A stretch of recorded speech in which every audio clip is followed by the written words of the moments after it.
बीते 3 दशक से राजस्थान में 5 सालों के बाद सरकार बदलने का रिवाज रहा है, लेकिन इस बार मुख्यमंत्री अशोक गहलोत की अगुवाई में कांग्रेस को भरोसा है कि रिवाज बदलेगा और कांग्रेस का राज बरकरार रहेगा।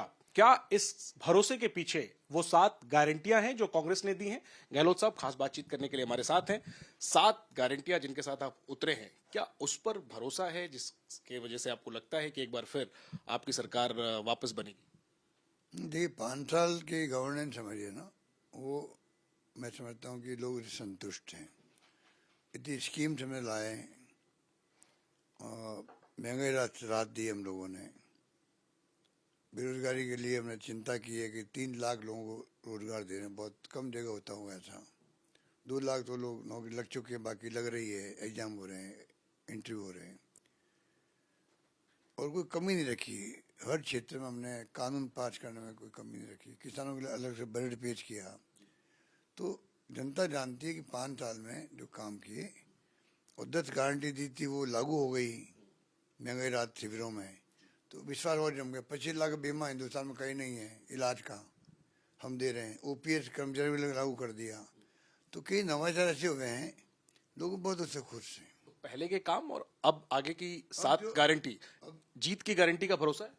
अब जो गारंटी दी जा रही है उसलिए दी जा रही है क्योंकि पहले की गारंटी लागू हो गई है, तो लोग विश्वास जम गया भाई सरकार कहती है वो करती है, इसलिए लागू जो कर दिया हमने पहले वाले काम, आगे गारंटी दी जा रही है। अभी तो मैनिफेस्टो और आएगा, उसमें और गारंटी होगी, वादे होंगे, कई बातें होंगी। लेकिन वसुंधरा राजे मैं आपकी दूसरी बात कहता हूँ। गारंटियों को, एक तो आप उसको आंसर कर लीजिएगा। एक तो आपकी गारंटियों को वो चैलेंज कर रही है, झूठा बता रही हैं और कह रही हैं ये राहत देने का नाटक किया जा रहा है कांग्रेस की तरफ से, गहलोत साहब की तरफ से। क्या जवाब आप? उनके पास कोई कहने को है नहीं। देखिए इस बार ऐसी उनकी दुर्गति हुई है कि ये लोग, विपक्ष के लोग, कोई आरोप लगा नहीं पा रहे हैं, झूठे आरोप लगाते रहते हैं। हमने अब हर चीज को बारीकी से देखा है, पर मैं रिपीट करने की बात आपने जो कही सरकार क्यों होगी, मेरा मानना है कि मेरा अनुभव है कि केरला के अंदर मैंने देखा इस बार, मैं गया था केरला के चुनाव के अंदर, तो लोगों ने पहले मन बना लिया कि इस बार कोरोना में अच्छा काम किया सरकार ने। 70 साल में वहाँ पर हमेशा सरकार बदलती रही। 70 साल, हमारे 30 साल हो गए, वहाँ तो आज़ादी की बात ही बदलती रही है।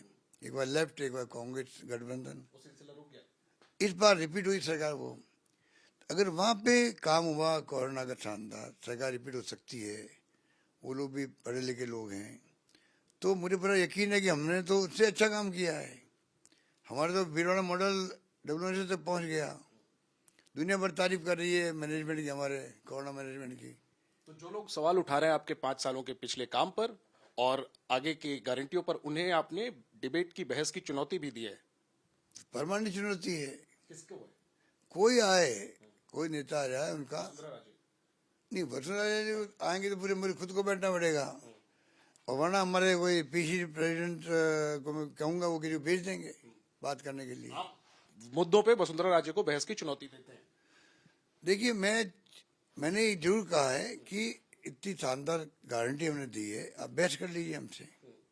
इतना शानदार काम हुआ है हमारा, और गारंटी क्या दी हमने, जो करके दिखाया है, चाहे इंफ्रास्ट्रक्चर भी क्यों नहीं हो, सब मानते हैं। सर, ये कहा जा रहा है कि मुख्यमंत्री को लेकर के लोकप्रियता है, सरकार को लेकर के नाराजगी, एंटी इनकम्बेंसी उतनी नहीं है, लेकिन विधायकों के खिलाफ नाराजगी है। एक धारणा थी कि कांग्रेस बड़े पैमाने पे विधायकों के टिकट काट सकती है, लेकिन ज्यादा विधायकों के टिकट कटे नहीं। तो ये रिस्क क्यों लिया गया है? नहीं देखिए, टिकट काटने का क्राइटेरिया होता है। देखिए, आप किसी को 5 साल काम किया और आप उनको घर नहीं बैठा सकते हो जब तक कोई आरोप ऐसे नहीं हो जिसमें लगता हो आपको कि वो पब्लिक इंटरेस्ट के अंदर इनको टिकट कटना जरूरी है, तो कटता नहीं है। कहना बड़ा आसान है, पर मैं समझता हूँ कि 5 साल काम उनके थ्रू किए। अगर लोग कहते हैं तारीफ हो रही गवर्नमेंट की, अच्छे काम हुए, अच्छे काम हुए, वो विधायक वापस चुनकर आएंगे। अच्छे काम हुए, अच्छे काम हुए, तो अच्छे काम किसी थ्रू हुए, विधायकों के थ्रू हुए। जो विधायक ने मांगा हमने उनको दिया है, विकास किया उनके क्षेत्रों के अंदर।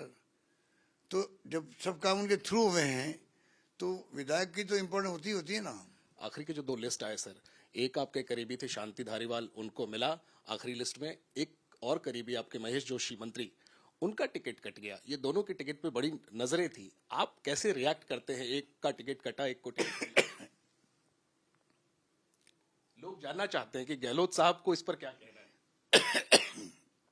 कहाँ से आगे, ठीक है। Sir please. अच्छा, इस ये देखिए हाईकमान फैसला करता है, हम लोग इसमें अपनी बात ही कह सकते हैं, एक हद तक कह सकते हैं, बाकी फैसला हाईकमान सोच समझ के करता है। छोटे छोटे सवालों से ईडी की जो कार्रवाई हो रही है राजस्थान में, हमने देखा आपके प्रदेश अध्यक्ष के घर ईडी पहुंची, उनके बेटों को समन किया है, खुद आपके बेटे वैभव गहलोत जी को ईडी ने समन किया पूछताछ के लिए।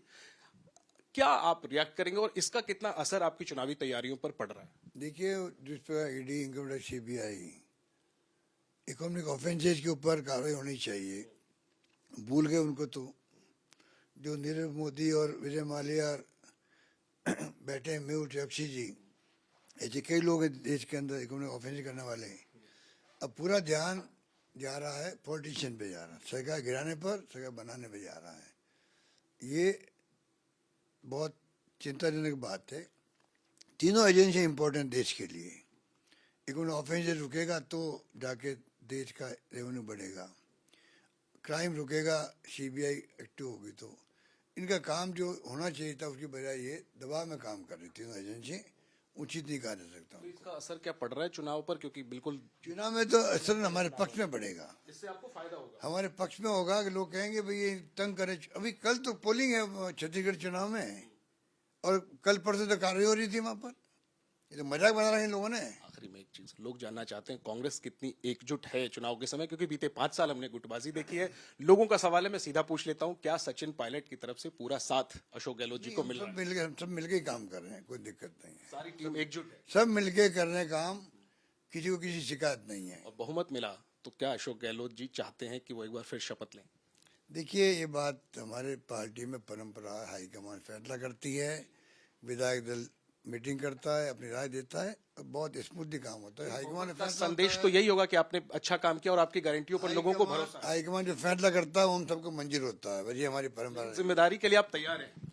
परंपरा है, सब हाईकमान जो फैसला करता है हम सबको मंजूर होता है बस। शुक्रिया अशोक गहलोत जी बात करने के लिए, और हमारी शुभकामनाएं भी हैं। तो अशोक गहलोत, पूरा विश्वास है कि इस बार कांग्रेस जो है वो राजस्थान में बदलाव के परंपरा को तोड़ेगी और सत्ता में वापसी करेगी। ऐसा होगा या नहीं, जाहिर है इसके लिए नतीजों का इंतजार करना होगा। अपने सहयोगी सूरज पांडे के साथ जैनेंद्र, एबीपी न्यूज, जोधपुर।